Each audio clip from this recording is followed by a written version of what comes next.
सुल्तानपुर के राजा महाराज मान सिंह के पास भगवान का दिया सब कुछ था। वो बहुत शक्तिशाली, पराक्रमी, अपनी राजा से प्रेम करने वाले एक न्यायप्रिय राजा थे। उनके राज्य में कोई भी व्यक्ति भूखा नहीं सोता था। प्रजा भी अपने महाराज से बहुत प्रेम करती थी। एक दिन महाराज मान सिंह अपने महल के बगीचे में अपने मंत्री सुदर्शन सिंह के साथ बैठे थे। महाराज मान सिंह मंत्री सुदर्शन सिंह से कहते हैं, मंत्री जी, मैंने अपने जीवन काल में हमेशा सबके साथ न्याय किया, सबका ख्याल रखा, कभी किसी निर्दोष को सजा नहीं दी। मेरे राज्य में कभी कोई भूखा नहीं सोता। फिर भी न जाने क्यों भगवान ने मुझे और महारानी को औलाद सुख से वंचित रखा है। महाराज, आप अपना दिल छोटा मत कीजिए। ये तो ऊपर वाले की लीला है।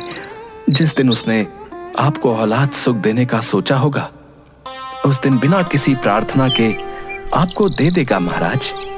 पता नहीं वो शुभ दिन मेरे जीवन में कभी आएगा भी या नहीं। महाराज, अगर आपका आदेश हो तो मैं आपसे इस विषय में कुछ और भी कहना चाहता हूं। हमारी आज्ञा है, बताइए आप क्या कहना चाहते हैं मंत्री जी। महाराज, मेरे एक रिश्तेदार है जो बहुत ही ज्ञानी है। अगर आपका आदेश हो तो क्या मैं एक बार उन्हें यहाँ बुला लूं? वो महारानी और आपकी पत्रिका देखकर जरूर कोई उपाय बता देंगे महाराज। जरूर मंत्री जी, अगर आपको लगता है कि ये करना हमारे लिए लाभप्रद होगा तो आप अवश्य उन्हें बुला लीजिए और उन्हें लेने के लिए आप महल से सवारी भेज दीजिए। नहीं महाराज, उसकी कोई जरूरत नहीं है। वे अपने आप आ जाएंगे। मैं कल ही संदेश भेज देता हूं। ठीक है मंत्री जी। महाराज और महारानी के कोई पुत्र या पुत्री नहीं था। इस बात का दुख उन्हें हमेशा रहता था कि उनके बाद उनका वंश खत्म हो जाएगा। उन्होंने बहुत उपाय किए थे, पर फिर भी उन्हें औलाद के सुख की प्राप्ति नहीं हो रही थी। 2 दिनों के बाद मंत्री जी ने अपने जानने वाले पुरोहित को बुला लिया। पुरोहित महाराज और महारानी के साथ एक कक्ष में बैठे थे और दोनों की जन्म पत्रिका जांच रहे थे। क्या बात है पुरोहित जी, आप बहुत देर से चुपचाप बैठे हैं और हम दोनों की पत्रिका को देखे जा रहे हैं। कुछ तो बोलिए। महाराज, आपकी पत्रिका में पुत्र दोष है, जिसके कारण आपके घर पर अभी तक कोई औलाद नहीं हुई है और आप इस सुख से वंचित हैं महाराज। पुरोहित जी, ये तो हम पहले से जानते हैं, परंतु इसका कोई उपाय नहीं है। उपाय तो है। आपको भगवान की भक्ति करनी होगी, क्योंकि एक वही है जो किसी भी तरह के दोष और अपराध को क्षमा करता है। पुरोहित जी, हम तो भगवान के आगे रोज हाथ जोड़ते हैं, लेकिन भगवान ने अब तक हमारी नहीं सुनी। महाराज, आपको भक्ति के साथ साथ विश्वास और सेवा भी करनी होगी। आप महल के बाहर एक मंदिर का निर्माण करवाइए और रोज उस मंदिर में भगवान के दर्शनों के लिए चलकर जाइए और भगवान की सेवा कीजिए। पुरोहित जी, क्या मंदिर निर्माण और भगवान के दर्शन से हमारा ये दुख कट जाएगा? महारानी, मैं तो सिर्फ एक साधन मात्र हूं। करने वाला तो ऊपर बैठा है।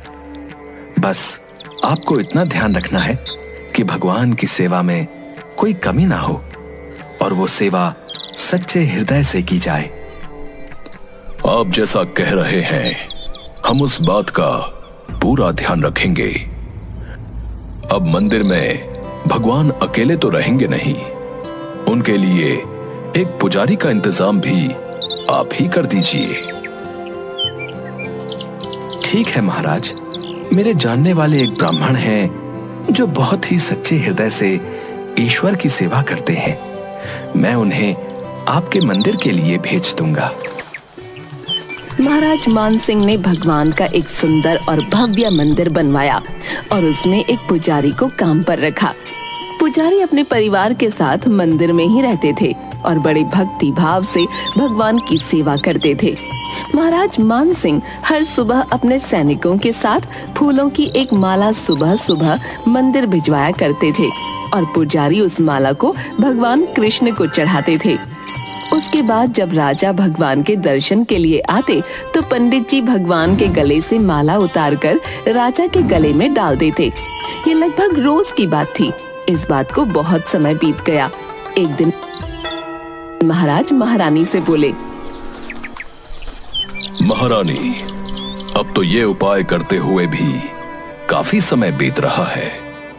मुझे नहीं लगता कि हमें इस जीवन में औलाद का सुख मिलेगा।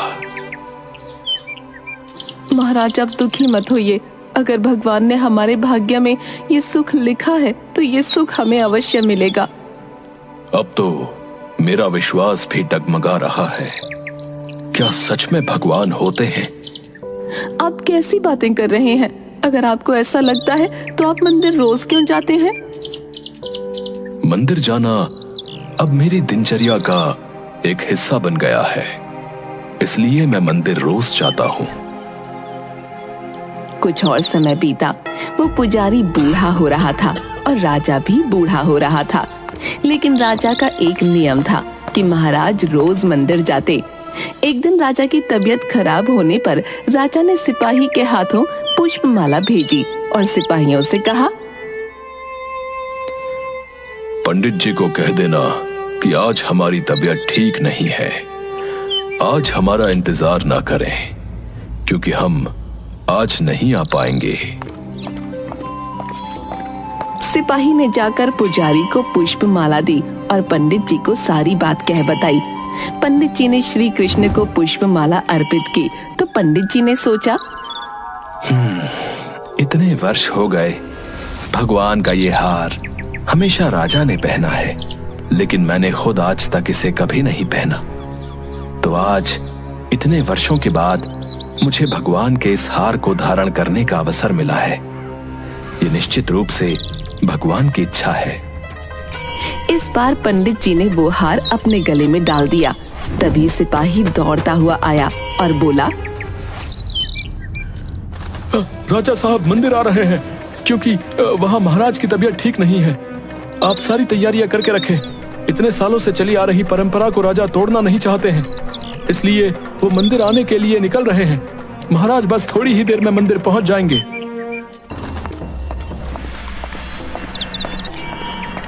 पंडित जी ने तुरंत गले से हार उतारकर भगवान को अर्पण कर दिया। पंडित जी ने सोचा कि यदि महाराज को पता चल गया तो वे उसे दंड देंगे। जब महाराज आए तो प्रतिदिन की भांति पंडित जी ने भगवान के गले से हार उतारकर महाराज को पहना दिया। लेकिन राजा की नजर माला पर पड़ी। माला पर सफेद बाल गिरे हुए थे और उन्होंने महसूस किया कि सफेद बाल पुजारी के हैं। महाराज ने पुजारी से पूछा, क्या तुमने ये माला पहनी थी?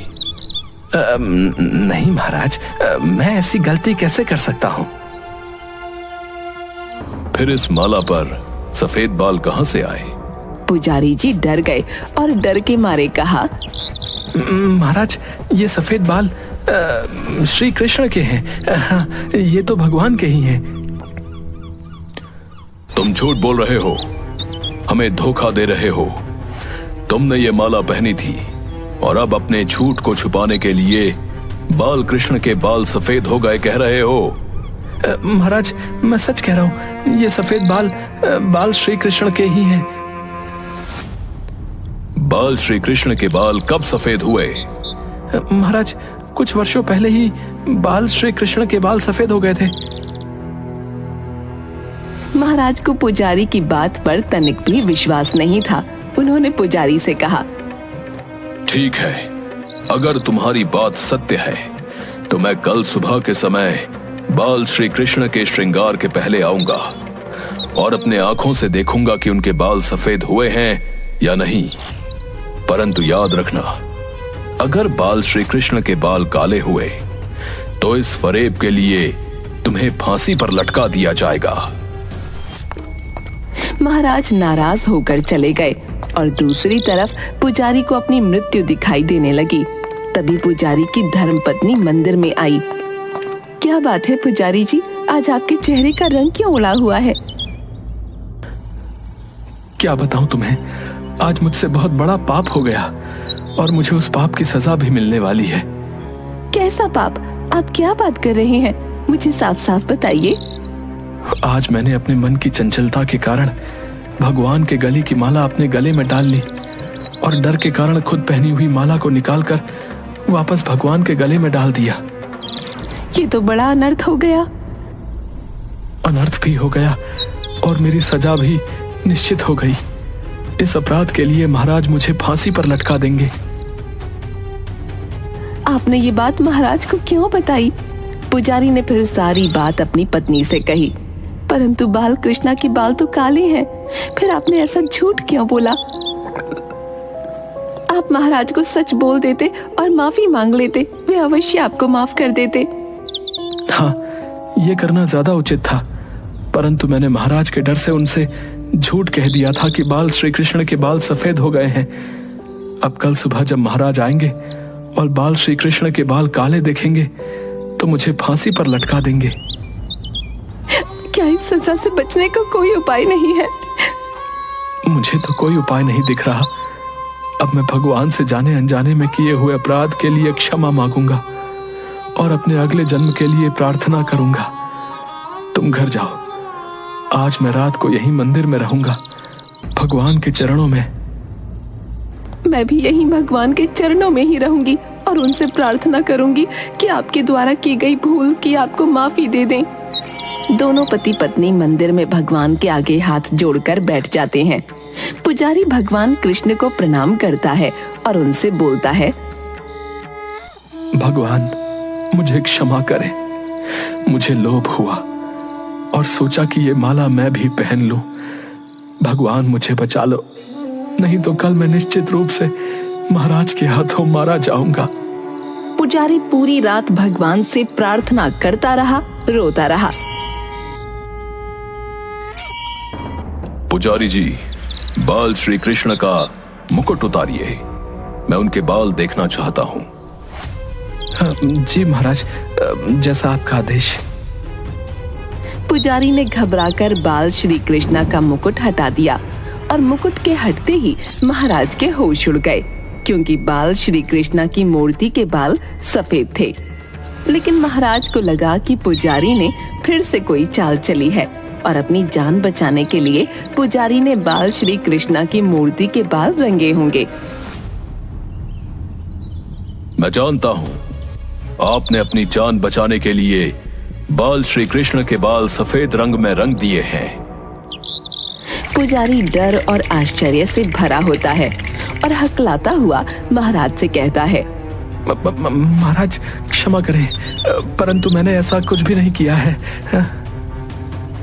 महाराज अपने मन की दुविधा को दूर करने के लिए जांच के उद्देश्य से बाल श्री कृष्णा के सर से एक बाल खींचकर तोड़ देते हैं और जैसे ही महाराज बाल श्री कृष्णा के सर से भगवान का बाल उखाड़ते हैं, वैसे ही बाल श्री कृष्णा की मूर्ति के सर से खून निकलने लगता है।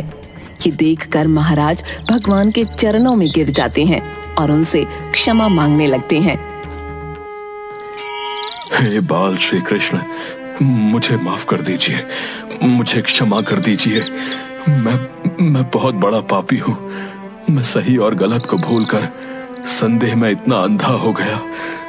भगवान मुझे क्षमा करें, मैंने बहुत बड़ा पाप किया है।